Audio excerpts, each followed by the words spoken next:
Minnesota's drought is having various impacts on businesses all across the state. Many farmers have been relying on irrigation since early June to get their crops through the dry growing season. John Lauritsen shows us what that's meant for well drillers across the state. Well, this rig is designed for difficult geologies. To say David Trout's rigs are working overtime this summer would be an understatement. His business, Trout Companies, out of Waite Park, has been all over the state trying to bring water to communities and crops. Sometimes we're waiting up to 6 weeks for parts that used to take 3 or 4 days. So now you have a customer with a problem, but you can't really help them out too efficiently when you have to wait 6 weeks and go back and reschedule. The parts backlog is related to a shortage of manpower, a problem Trout's company is familiar with. Many of his clients are farmers whose irrigation systems have also been working overtime since early June.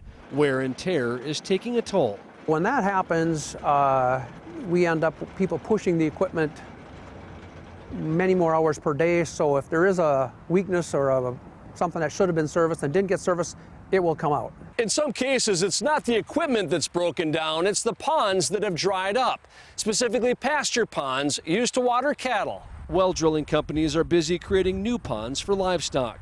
The farmers they can't get to have to find their own water. Most of the ponds are totally dry or nearly dry, so some are hauling water or piping water a long ways from the nearest residence just to get a stock trough with water in it.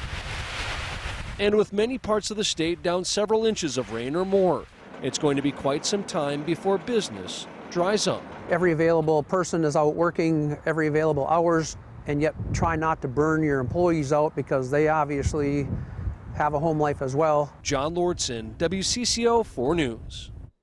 Trout says he's seeing cases where even heavier soil needs irrigation this year.